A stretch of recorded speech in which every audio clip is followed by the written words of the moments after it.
I was born on a Sabbath day, 3 o'clock in the afternoon. I got to know my doctor and I got to know my nurse.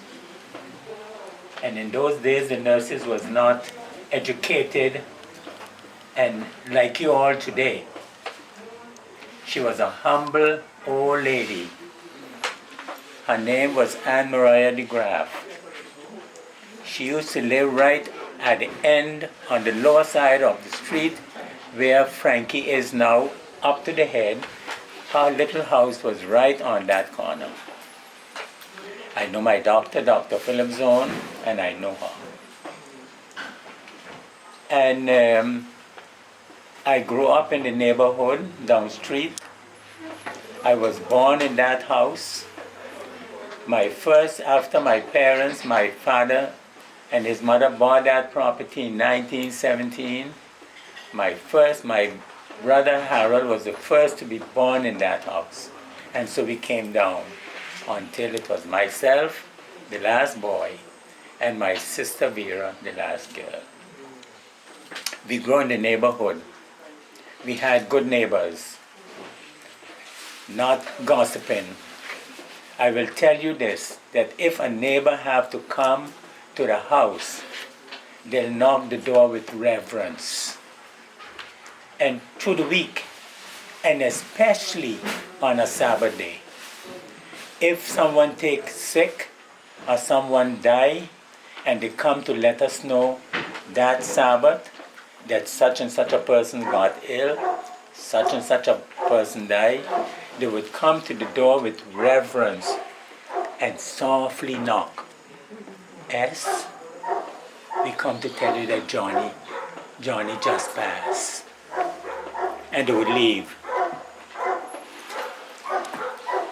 And that's how we live around the neighborhood.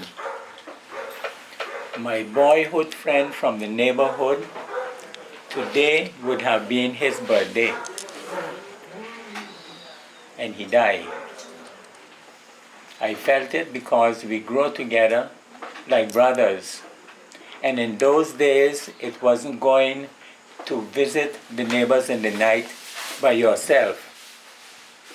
When you see a certain time in the evening, you go by the neighbor. When you are leaving that neighbor, the mother of the house would come and you'll hear her say, "S, I'll bring the children." Does that happen today? Does that happen today? Does that happen today? I want to hear you answer me. No. No way.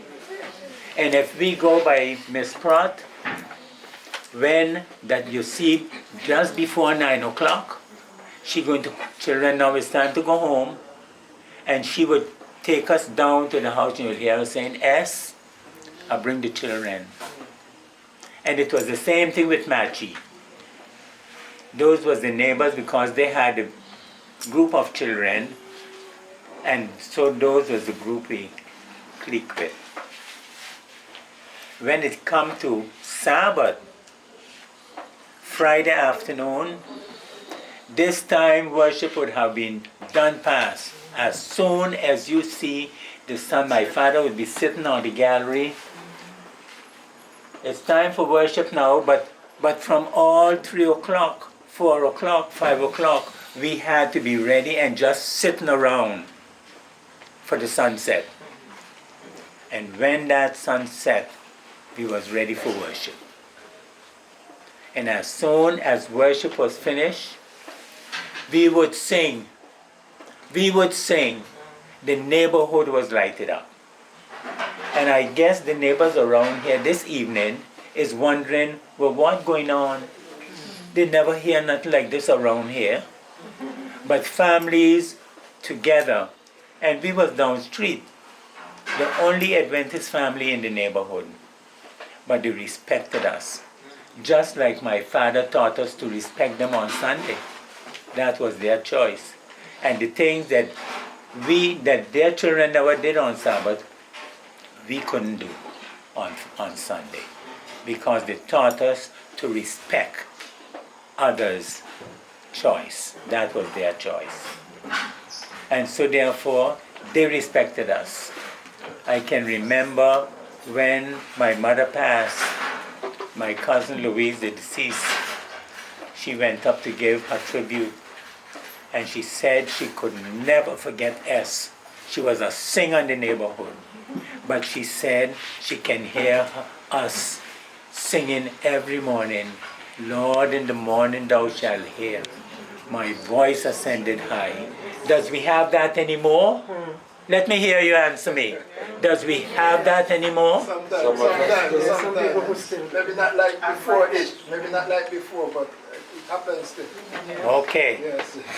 But I mean, you don't hear it anymore. You don't hear that anymore.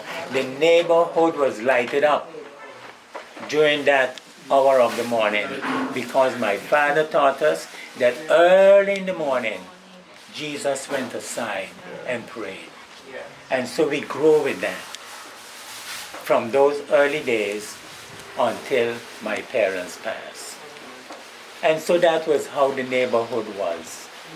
And we grew together. Like I said a while ago, my best friend from the neighborhood, he passed. Today would have been his birthday. He would have been making 89 today. I best saw his wife today, and she reminded me. And so therefore I am thankful. I am grateful. And if Pa was to get up today, you'll be surprised what I might not say, what he would have said to every one of you, his grandchildren and great-grandchildren sitting here. Always soft and quiet. He was not a loud-speaking person, but he was calm and quiet, but sound. You couldn't come around with no nonsense. And it was 11 of us. And I don't care when you go, how long you stay. When you come back in the house, it was just like you was there, a little boy or a little girl. You had to get up in the morning for family worship. And you had to be there for sundown worship on Friday evening. And when we go into Sabbath school, my father would come out the door first. My mother would come out after, and then we come out. And we all walk to Sabbath school, to prayer meeting, to Sunday night, not leaving any. And if they had any with any little babies, the baby had to be there for worship in the morning just the same. So that's how we grow.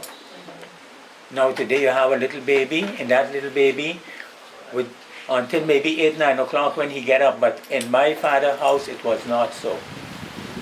And if persons come to visit and they stay in the house, before my father go to bed, he would say to them, you know, in the morning we do get up 5 o'clock for family worship. 5 every morning. And I'm inviting you. And I can remember sitting on the bus in the States, going up to Connecticut to worship because Josiah was in the children's choir, and the choir was going up to another church to visit to sing for divine worship.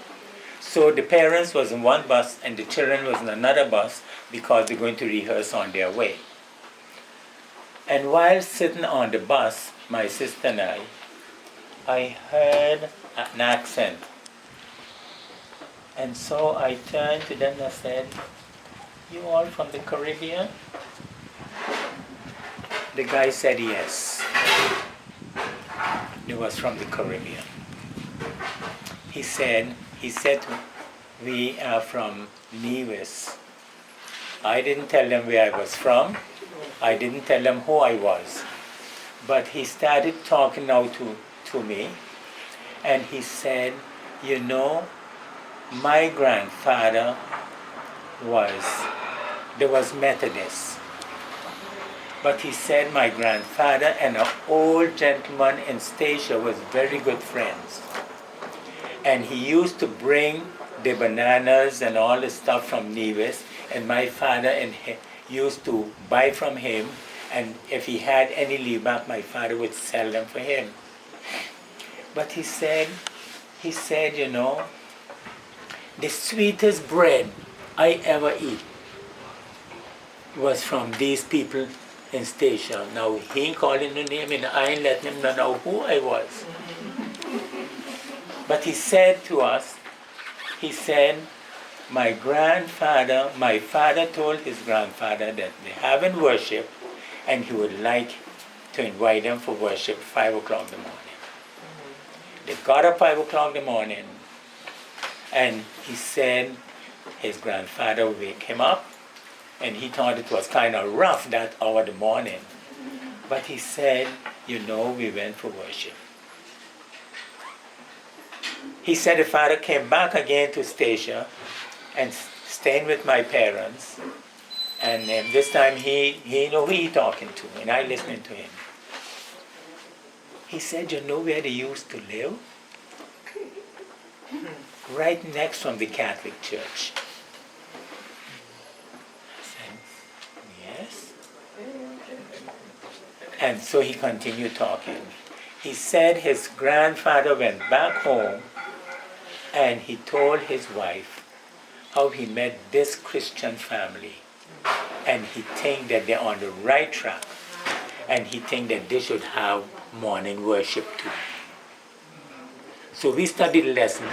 And when he came, he asked my father how he can get the books that he was studying from. And so my father gave them the quarterly. And they went home. And that's how that family became Seventh-day Adventists. Now this guy was living in the Bronx, just 2 blocks from my sister. My sister only knew him at church, see him at church, but not knowing the connection. So when he finished saying all that he said, I said to him, I said, you know who you was talking about? He said, no. I said, you was talking about my parents. Huh? I'm glad I didn't say nothing bad. I said, well, let me tell you something. If they had done something bad and you had said it, it was the truth. And since so they didn't do anything bad and they did good, that's why you are talking the good. And this guy was Charlie's music teacher. And then come to find out now, his wife was married to my cousin here, Elvin Timber's wife. You know, anyone remember Elvin Timber's wife? Yes. Very nice girl. His wife was sister to Elvin. So when I tell her all these things, she say, well then we is one family? I said, yes, that's how God does it. Your husband did not know anything, your great-grandfather, your grandfather did not know anything about that. But this is how God makes families. So we have families. And so therefore, life went on. To turn it a little, so that you can get a little, that was our Christian life. In 1957, I was living on Curacao. And while living there, I went to Curacao in 1952. I just spent from 52, 53, 54, 55, 56, and 57, I got a letter from my father. I never write letters. I wrote all the letters, and you'll be surprised to know that I have all their letters from all those days that was written by the children and things like that. Very interesting letters. And so I got this letter from my father and asking me if I will come home to stay with them because they are getting down in age. I did not hesitate. I did not hesitate. The boat couldn't leave fast enough. I came home. And I can tell you my experience home from then to now. I had the ups and I had the downs. But God has blessed me. I did not hesitate. And when I see what went through my life, I said, you know, my father did not write that letter. God brought me home here. And the experiences, I had good experiences. I have nothing to regret. I had little rough times, but not sad times.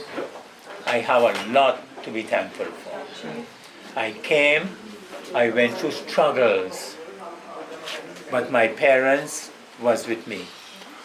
I can remember my father had a problem with the estate lynch. And I said he got a letter from Mr. Bauer's lawyer saying that in such and such a time he had to turn over this property to Island Estate. My father ignored it. Then he got another letter. My father ignored it. I hope you're listening to this. Take your sandwich, but listen. He ignored it.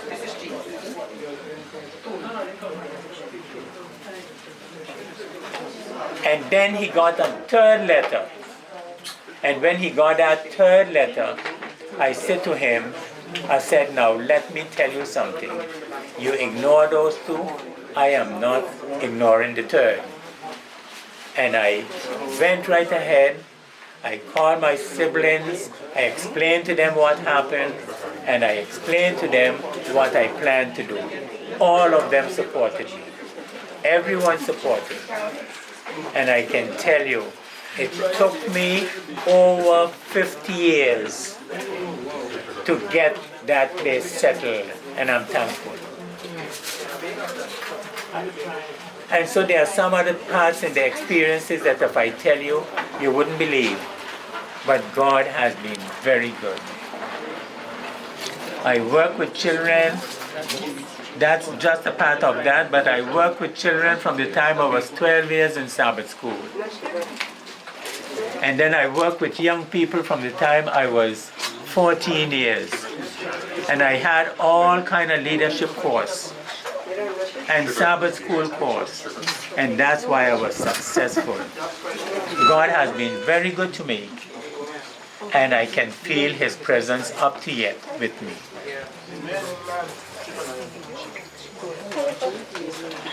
And so, while you're eating, I think I should close here because no one is listening.